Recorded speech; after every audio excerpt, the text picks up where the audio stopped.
Hello, Beauty News family. Welcome to another chit-chatty video. Today, Another one. Okay, that was really, really awkward and cringy. I shouldn't be allowed to do that.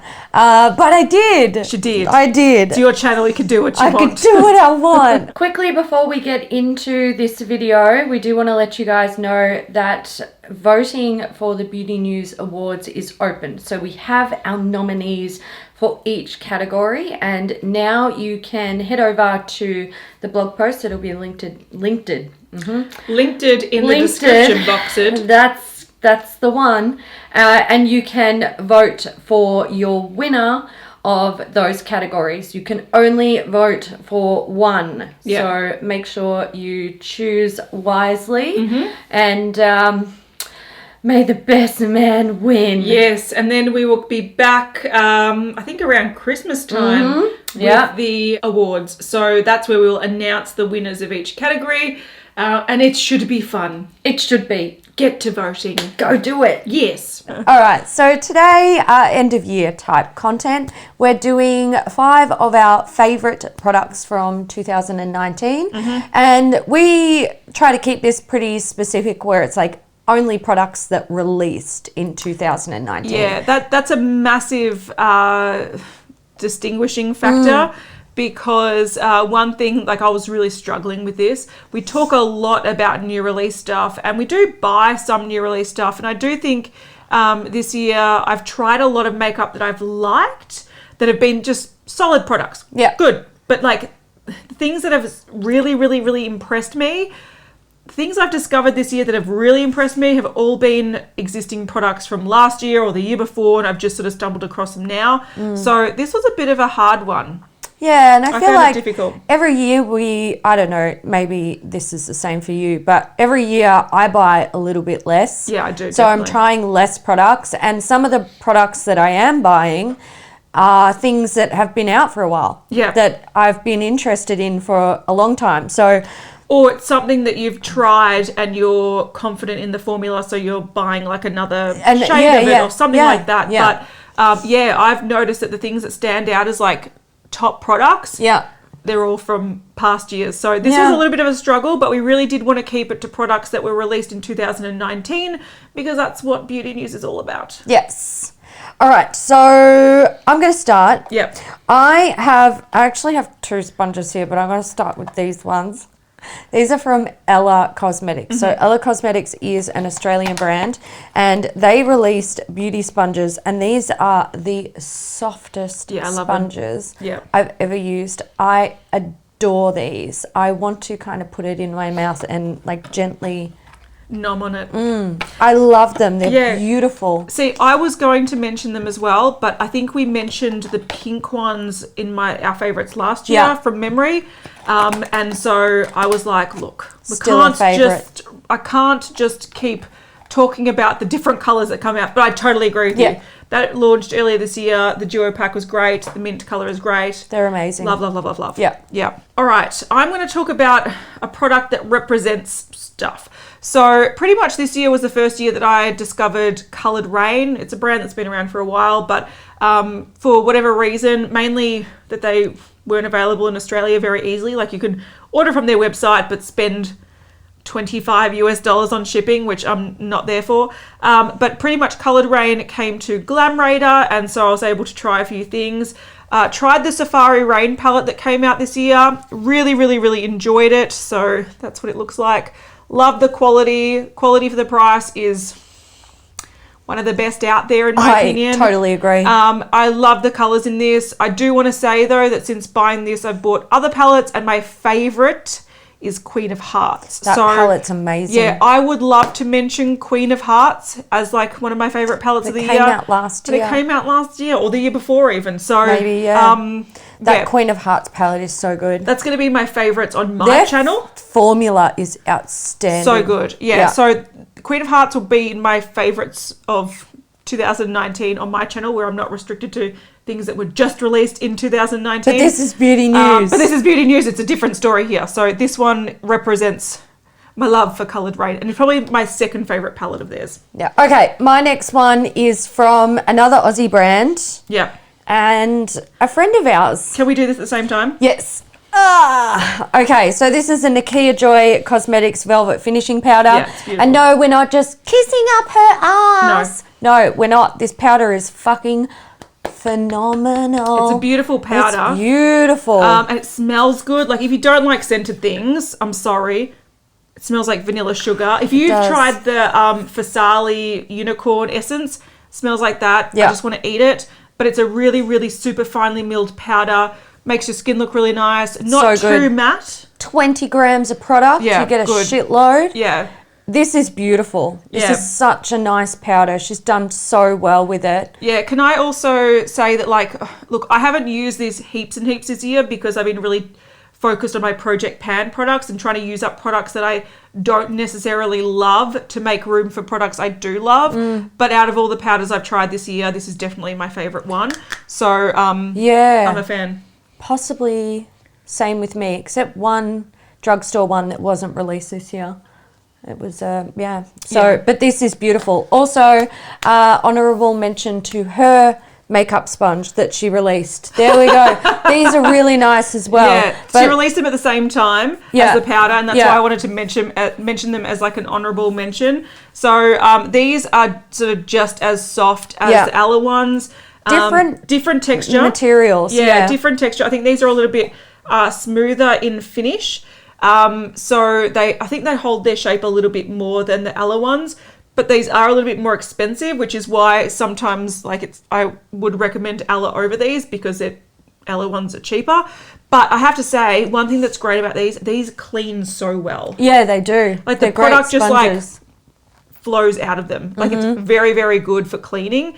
And I've been using these for a long time, and there's no like marks or sponge like discoloration because they just clean so beautifully. Yeah.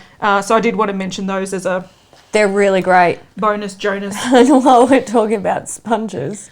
Oh, you are a sponge fanatic. I found all my favourite sponges this year. Late last year and this year. This is a super sponge and mine's dirty. I'm very sorry. So if you don't know what the super sponge is, essentially it's a super soft sponge along the lines of the Ella Cosmetics and the Eclair Joy in that really, really plush foam. But then it has like a silicone layer over like the main portion of the sponge. And the reason why this one gets a massive tick of approval for me is because you can take any medium coverage foundation with this and turn it almost into a full coverage. That's like, true. you know, the foundations that are like medium to full coverage, just add an extra layer. Yeah. You don't have to do that with this. Yeah, because the thing with that one is it doesn't absorb product. Yeah. So with a normal sponge, you actually get a lighter application than with, say, a buffing brush or something, because it does absorb some of the product and put the rest of it on your skin, whereas if you've got the silicone coating, it just puts all of it on your face. Yes. I do want to say though, since getting those, I haven't used mine much. Oh, really? And I think it's partly because I mainly use quite higher coverage foundations, and that's too much for me. Right. I use mine really regularly. I don't think I've used mine for about 5 months. Oh, well, that's fair. Yeah, it's not in my top, but I do appreciate it. And if I probably got in the habit of using it more, I just like the finish of these. Yeah, that's fair. See, better. I feel like I can get the same finish with this. And I feel like the finish of this is, you know, you can use a medium coverage foundation with a brush and get extra coverage because it's not sucking up product into the brush.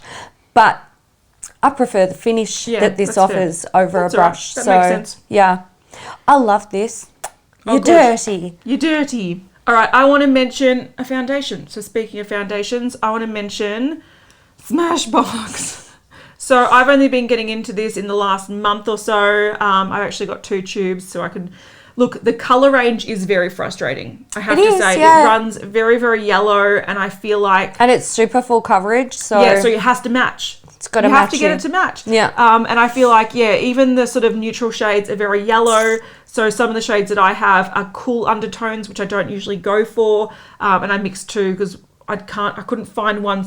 It's got like 40 shades in the US and like 36 shades, I think, in Australia. But I've heard a lot of people say they struggle to find their color match. Yeah. This is a fab foundation. So good. When it says 24-hour wear, I actually believe it. They're not fucking around. No. So it is full coverage, which makes it something that's not for everyone. But for us, we're older. I've got a lot of redness in my face. Hailey's got a lot of acne scarring. So full coverage is a godsend for us. And if you just want to shear it out and apply a thinner layer, you can get a more sort of natural finish if you wanted to. But I think this wears fantastically on oily skin. It is a matte foundation, but it doesn't feel dry. Yeah. So I find that doesn't suck the life out of your skin and look really cakey, whereas I find Estee Lauder Double Wear looks like a mask on me. This looks really, really nice, and it just lasts all day with minimal oil breakthrough. If you're very, very, very oily, you'll get oil breakthrough. Yeah, you will. But at the same time, that's oils for you. Yeah, this one's really good. I started using it when I had oily skin, and then I now have dry skin, and I can wear it both ways. If you have dry skin, I would recommend prepping your skin well. Yeah. Like, this is not skincare, so make sure you go in with something nice and hydrating first. But this is so fucking good. Yeah. This is by far the best foundation I've used in years and years and years. I agree, absolutely. What she said. Yeah, I can't think of one that I like as much as this, and that is as reliable as this that I've used in the past 5 years. Yeah. I can't. Like, there's some that are good and I really enjoy. Yeah. But no, the wear time on if you have normal skin, like, you're not dry, you're not oily, so there's nothing that's going to combat your foundation, you could probably wear this shit for a week and it wouldn't move. Almost, yeah. But that's disgusting. Don't ever do that. But that's kind of how well this holds. Yeah. I do think there is a bit of a learning curve with applying this the best way. I do think like a damp sponge is the best way. I agree. Because if you apply it with a brush, you can get it too cakey. Yeah. And it can sort of cling to areas a little bit. Yeah, I wouldn't use it and look with a little brush. bit patchy. Like, I think if you've prepped your base well enough, you can do it. But I think with a damp sponge, this applies beautifully and it's really even to apply. It dries down in like 60 seconds, so it's really fast. But you can also use this as a concealer. Yeah, well, so you put your one layer on and then just tap over with a tiny bit extra. I always do that with this. I fucking love it. Yeah, I find that when I wear this, sometimes I don't even need you don't even need it. Like under my eyes. Yeah. I'm like, that is enough. It's enough. All right, so Hailey's got one left, so I'll quickly touch on one that's really quickly. Stickly. So this is another foundation that I've discovered this year and that came out this year that I do really like. It's sort of more of a everyday foundation for me and not a full coverage, full face of makeup. It's a Revlon Candid Natural Finish Anti-Pollution Foundation. This one's great. Like, I do historically really love Revlon foundations. They work really well on my skin. This one gives a nice glow to the skin, but it sets and it doesn't, like, the oils don't break through really quickly. So if you want something like this, I think people with dry skin, medium skin, oily skin can use this. If you're extreme on either ends, probably not. But it's just a really nice looking basic foundation that it's not too much coverage. I like using this when I just have, everyday life and I'm not trying to pan something. But the only thing that's annoying about this is it's 22 mils. Yeah, it is small. Yeah, it's a bit cheaper than other Revlon foundations, but it's a really good one. So I love this one for just non-full coverage long wear days. Fair. All right, my last one is a face mist. It is the Glow Recipe Watermelon Face Mist. It's so fucking good. Yeah. Guys, this is amazing. So this is a micro mister. I just sprayed so much on my face. I'm smelling it. I'm enjoying it. It's amazing. Yeah. So it's a Watermelon Glow Ultra Fine Mist. It has a scent of watermelon, but it's not overly artificial. It's a bit like watermelon juice. Yeah, it's like a juiced watermelon. And I just find it's beautiful and hydrating, but if you are oily, it's not too much. Yeah. Which is really nice. I really like that, and I probably would put something like that in my top 5. But this year has been a year of me that I'm trying to get through a lot of face mists in my project pan. Yeah, see, for me it was the year where I became... bought a lot. Mike. I bought so many, and now I'm like, oh, shit, I got a lot.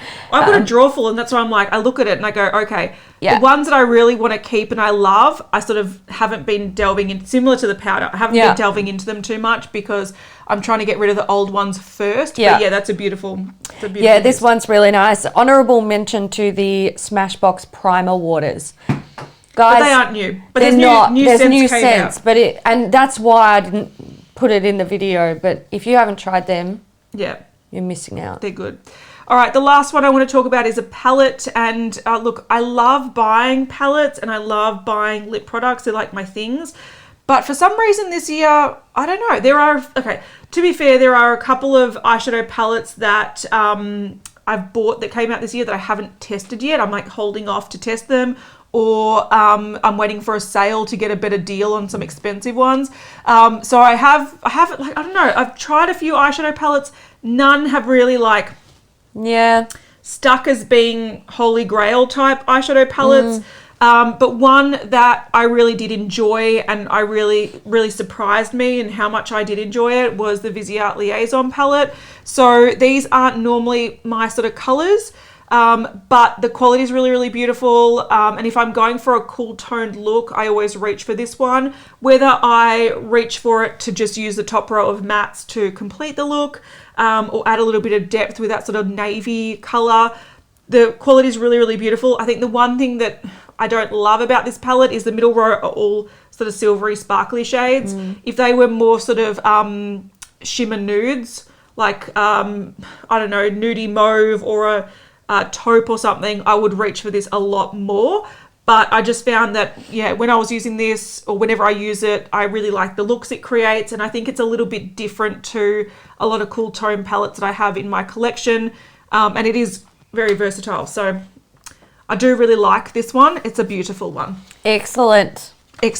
All right, guys. So that is some of our 5-ish each of our favourite-ish products of 2019-ish. Yeah. Because there are other favourites, for sure. For sure. Whether they be new from this year or new from not this year, there are other things that we like and we will talk about them on our individual channels. Yeah, and I think the funny thing is, no doubt next year we'll be trying things that released this year. Yeah. That we're like, they're favourites, but again, we can't talk about them in 2020 because we bought them a year late. It happens every year. Yeah. And I think every year it gets a little bit harder because we buy less. Yeah, I think we buy less and... Yeah, I don't know about you, but like I've been focusing a lot more on trying to use up what I have and enjoying what I have. Yeah. So I haven't had the need to buy as much new things. And then I will buy new things when I hear enough good reviews or I see a sale. And that's often like 6 months down the track. Yeah. Like I just today bought, in a Cyber Monday kind of thing, a palette that I think came out like 6 months ago. So, I'm okay with not being the newest. Yeah. Getting the newest things because it's just too much. So...